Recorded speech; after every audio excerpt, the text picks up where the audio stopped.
So, according to my plate, the average young adult nutrient intake should consist of 2 cups of fruit per day, 5.5 ounces of protein, 2.5 cups of vegetables, 3 cups of dairy, 6 ounces of grains, and then the carbs should take up about 45 to 65% of their calories per day.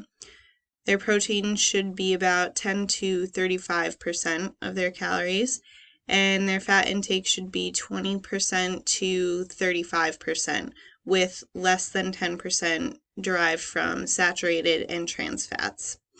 Now, this is just an average intake for young adults, but it's recommended that a young adult should get a more personalized nutrient intake. Therefore, I would recommend signing up for a Chronometer, where you can keep track of everything that you eat every day, and it will build a scale of what you need, like your average calories that you need per day. So then you can meet your goals for nutrient intake every day. Now, let's talk about healthy fats. Every day, you should be eating 20% to 35% of fat per day. And you would get this from healthy fats, which would consist of omega-3s, which are fish, and normally it's salmon, mackerel, cod, or any cold water fish, really. Nuts and seeds, which are chia seeds, flax seeds, walnuts, etc. Plant oils, such as flaxseed oil, soybean oil, and canola oil, and fortified foods, such as eggs, yogurt, milk, and soy beverages. Healthy fats are also omega-6s, which are found in walnuts, safflower oil, hemp seeds, tofu, sunflower seeds, peanut butter, avocado oil, eggs, cashews, and almonds.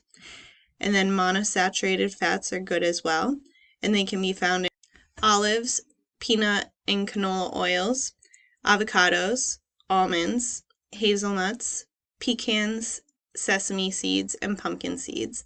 And polyunsaturated fats are good as well, which can be found in safflower, grapeseed, sunflower, corn, flaxseed, and soybean oils, and fish. Now, one diet that I would definitely recommend for avoiding cardiovascular related diseases would be the Mediterranean diet. This diet is a semi-plant-based diet with a focus on daily eating of whole grains, olive oil, fruits, vegetables, beans, and legumes, nuts, herbs, and a minimal amount of animal protein. There's an emphasis on healthy fats within this diet, such as olive oil, avocados, nuts, and fish, and it eliminates saturated and trans fats, which is awesome for prevention of cardiovascular disease. Fish is the main source of protein within this diet, and it's recommended to be eaten at least twice a week. And other animal proteins, such as poultry, eggs, and dairy, are eaten in small amounts, either daily or a few times per week. Red meat is very limited to just a few times per month. And it's been found that 26,000 women followed the diet had over 25% less chance of developing cardiovascular disease over 12 years. There's reduced death rates from stroke, development of type 2 diabetes, cardiovascular disease, and cancer for the people that follow this diet. And it helps with depression and reduced cognitive decline in older adults. Here I provided an example of a meal plan for a Mediterranean diet, just a one-day sample. And the breakfast would consist of 1 cup of oatmeal and 1 cup of blueberries. For lunch, I would recommend 1.5 cups of zucchini noodles, a half cup of mozzarella, 1 cup of cherry tomatoes, 1 tablespoon of olive oil, and 1 tablespoon of balsamic vinegar. And then for dinner, I would suggest 1 cup of tomatoes, a 1/3 cup of olives, 1 cup of cucumber, 1 cup of farro, 4 ounces of grilled chicken, and then half of a cup of feta cheese.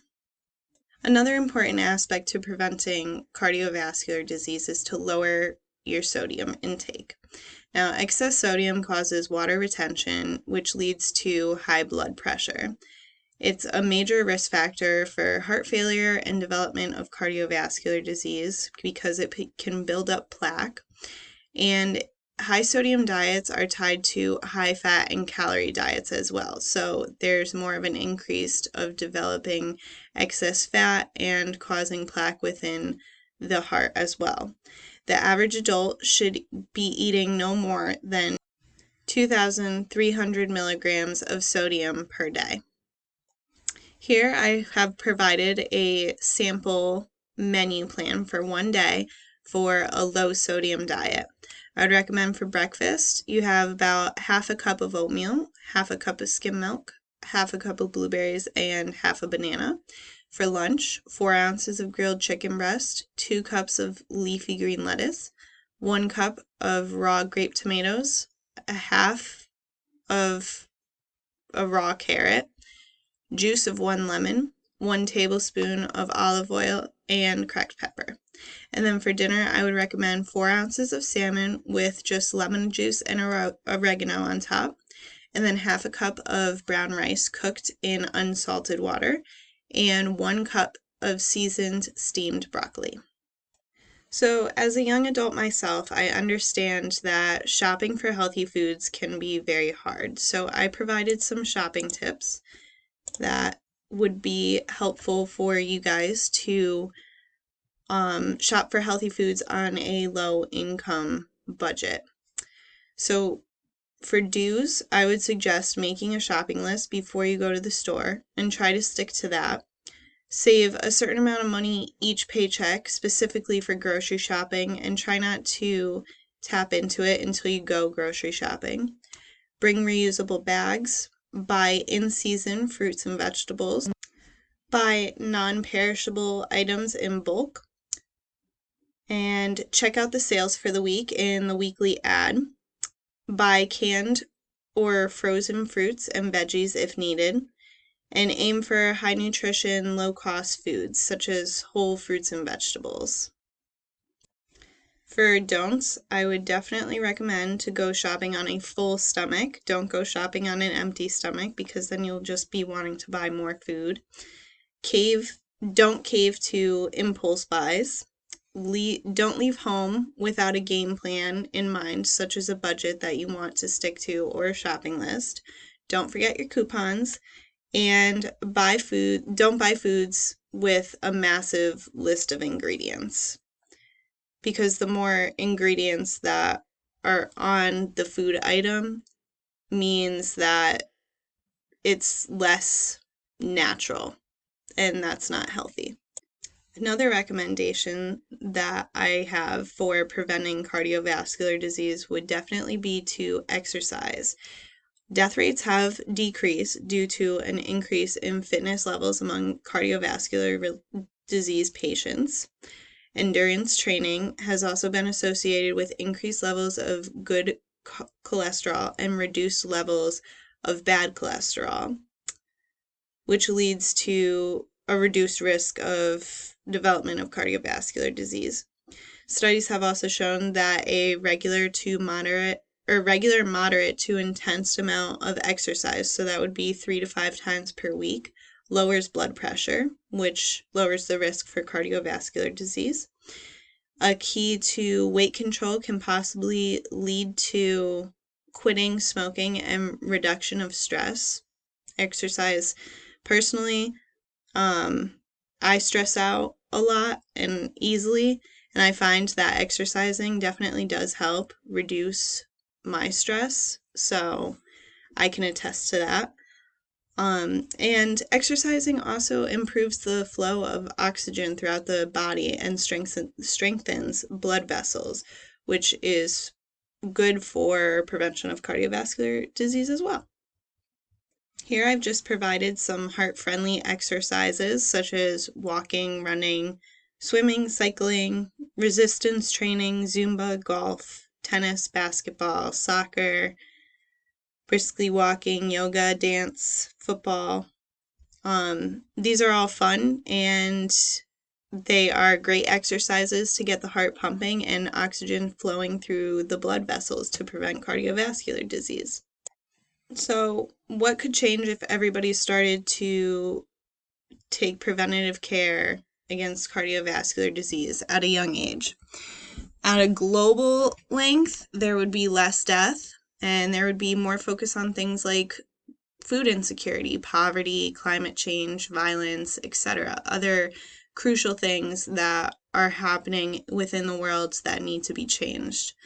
From a national aspect, I would say there would be more focus on finding a cure for other more drastic diseases, perhaps cancer, and less money would be spent on healthcare, and more money would be spent on homelessness and food insecure population, perchance. For an individual, I would say that it would increase the life expectancy of people, and they would feel better about themselves, and they would, due to healthy eating and exercise, be practicing self-love. And there would be an increase in focusing on perhaps advancing a career, traveling, more happier things to enjoy in life than concerning oneself with a chronic disease at an early age. So, just as a reminder, I just wanted to recap who is at risk for cardiovascular disease: people with a sedentary lifestyle, smokers, overweight and obese individuals, and people with a hereditary background of heart-related issues.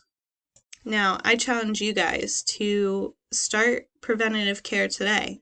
You could keep a diet journal, make more meals at home, make a meal plan for the week, become active, set an alarm to go to the gym, walk around your neighborhood, or purchase low-fat and low-sodium foods. Are you guys ready to make the change today? Thank you. My references.